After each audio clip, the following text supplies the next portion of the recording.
حضرت امام حسین تشریف لائے، بچوں سمیت آئے۔ حور بن یزید ایک شخص تھا، حور بن یزید، حور بن یزید نام یاد رکھنا۔ حور بن یزید ایک مختصر سا لشکر لے کے اس نے امام حسین کو ایک جگہ پہ روکا، پھر دوسری جگہ پہ روکا، بالآخر تیسری جگہ پہ روکا تو امام حسین نے فرمایا جگہ کون سی ہے؟ کہا حضور کرب و بلا۔ فرمایا بس یہی خیمے لگا دو، یہی۔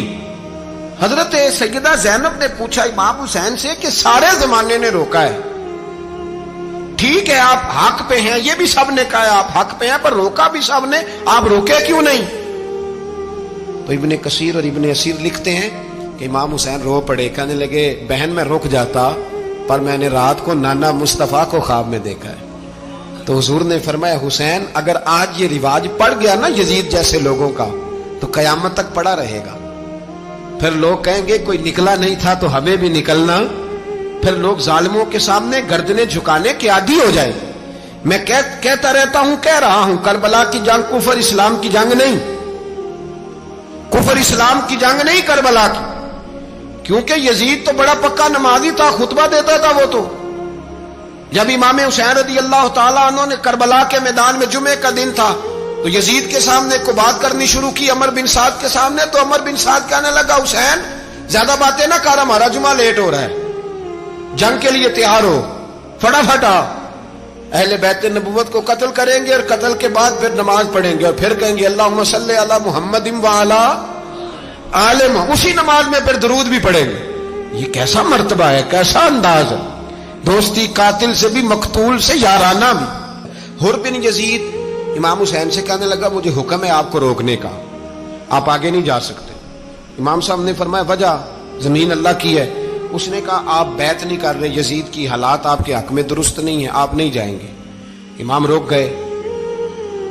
ظہر کی نماز کا وقت ہوا تو حضرت علی اکبر امام حسین کے بڑے صاحبزادے انہوں نے اذان ظہر پڑھی تو حور بن یزید کے لشکر نے امام حسین کے پیچھے نماز ادا کی۔ کہا بھئی تم مقابلے میں آئے ہو، نماز پیچھے پڑھتے ہو؟ کہا حضور مقابلہ تو تلواروں سے کر رہے ہیں پر ہمارا دل تو مانتا ہے نا کہ مصطفیٰ کا نواسہ بڑی شان والا ہے۔ حور بن یزید نے 3 نمازیں لشکر سمیت امام حسین کے پیچھے پڑھی ہیں، 3 نمازیں، ظہر اثر اور مغرب۔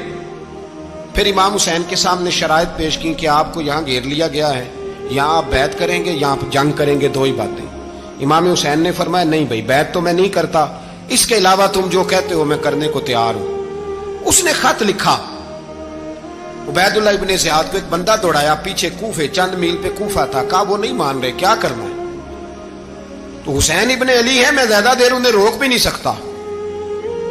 انہوں نے پیغام دیا حور بن یزید کو کہ کرنا کچھ بھی نہیں، ان کا پانی بند کر دو، بلیک میل کرو، کھانا پانی نہیں ملے گا، چھوٹے چھوٹے بچے ہیں، خود ہی مان جائیں گے۔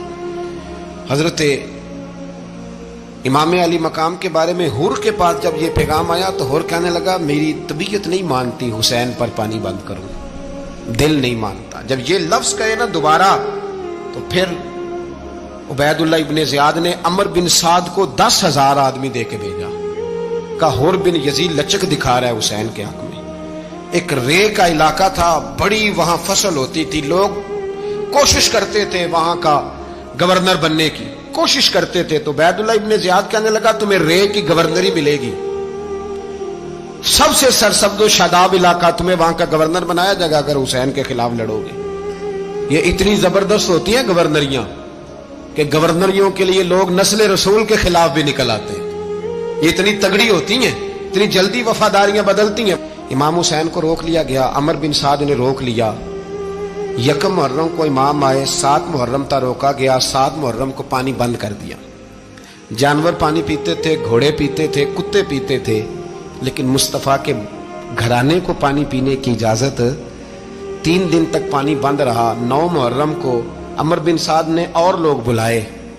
شمر ایک بڑا سخت آدمی تھا، سنگ دل بدبخت، جس نے حضرت علی اصغر کے گلے پر تیر مارا تھا، وہ اور لشکر لے کے آیا۔ رات کو کہنے لگا امام حسین رضی اللہ تعالیٰ عنہ سے کہ بس بڑا ہو گیا، یہ 9-10 محرم کی درمیانی رات، یا آپ جنگ کریں گے یا آپ بیعت کریں گے، 2 ہی باتیں۔